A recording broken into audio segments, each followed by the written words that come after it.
বাংলাদেশের ইতিহাসে সবচাইতে গুরুত্বপূর্ণ নির্বাচন অনুষ্ঠিত হবে আগামী 12ই ফেব্রুয়ারির নির্বাচন। গণতান্ত্রিক বাংলাদেশের ভিত্তি রচনা হবে আগামী 12ই ফেব্রুয়ারি নির্বাচনের মধ্য দিয়ে। আসসালামু আলাইকুম ওয়া রাহমাতুল্লাহ। আমার প্রাণপ্রিয় মাতামুহুরীবাসী, আমার মুরব্বীগণ, চকরিয়া এবং পেকুয়ার আমার সম্মানিত জনগণ, উপস্থিত আমার মা ও বোনেরা, ভাই বন্ধুগণ, সাংবাদিক বন্ধুগণ, মঞ্চে উপবিষ্ট নেতৃবৃন্দ এবং আমার সহধর্মিণী সাবেক এমপি বেগম হাসিনা আহমেদ, সালামু আলাইকুম রহমতুল্লাহ। আশা করি আপনারা সবাই ভালো আছেন। দীর্ঘ প্রায় 15 বছর পর আপনাদের সামনে আনন্দ চিত্তে দাঁড়িয়েছি, কোনো দুঃখ ভারাক্রান্ত মন নিয়ে নয়। আল্লাহর দরবারে শুকরিয়া আদায় করি, তিনি হায়াত রেখেছেন। আপনারা দোয়া করেছিলেন, আমি বেঁচে থাকার কথা ছিল না, আমার ছেলে বলে গেছে।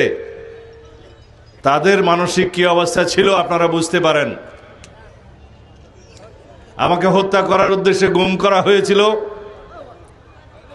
রব্বুল আলামিন আপনাদের মোনাজাত শুনেছেন, আপনারা দোয়া করেছিলেন, দেশের মানুষ দোয়া করেছে, আমি বেঁচে আছি, আল্লাহ আমার হায়াত রেখেছেন।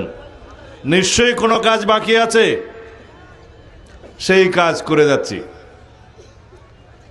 বাংলাদেশে আজকের যে অবস্থা, যে গণতান্ত্রিক এই পরিবেশ সমাবেশ, সেটা আগে কল্পনাও করা যেত না বিগত 15-16 বছর।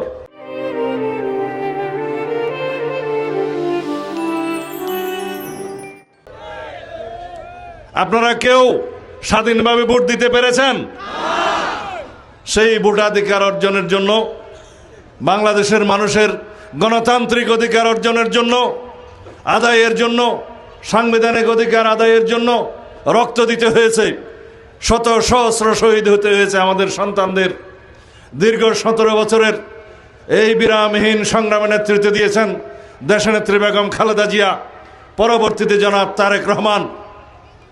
এই আন্দোলনের ফলে ধারাবাহিক প্রক্রিয়ার ফসল হিসেবে রক্তজরা রাজপথের মধ্য দিয়ে, রক্তের সিঁড়ি মাড়িয়ে আজকে বাংলাদেশ এই গণতান্ত্রিক উত্তরণের প্রক্রিয়ার শেষ ধাপে আছে। আপনাদের ভোটাধিকার প্রয়োগের মধ্য দিয়ে সেই গণতান্ত্রিক যাত্রা সমাপ্ত হবে, শুরু হবে এক নতুন বাংলাদেশের। সেই গণতান্ত্রিক বাংলাদেশের ভিত্তি রচনা হবে আগামী 12ই ফেব্রুয়ারি নির্বাচনের মধ্য দিয়ে। সেই নির্বাচনে আপনাদের ভোট মহামূল্যবান। এই জন্যই বলছি, বাংলাদেশের ইতিহাসে সবচাইতে গুরুত্বপূর্ণ নির্বাচন অনুষ্ঠিত হবে আগামী 12ই ফেব্রুয়ারির নির্বাচন। কাঙ্ক্ষিত নির্বাচন, অত্যন্ত প্রত্যাশিত নির্বাচন, শহীদের প্রত্যাশিত নির্বাচন, বাংলাদেশের মানুষের ভাগ্য পরিবর্তনের নির্বাচন, এই দেশের বাক বদলে দেওয়ার নির্বাচন। আপনারা সবাই আগামীর সরকারের অংশীদার হবেন, গণতান্ত্রিক যাত্রার সহযাত্রী হবেন। এই দেশের স্বাধীনতার সার্বভৌমত্বকে সংরক্ষণের জন্য, গণতন্ত্রকে শক্তিশালী করার জন্য আপনারা সবাই সেই মিছিলে শরীক হবেন।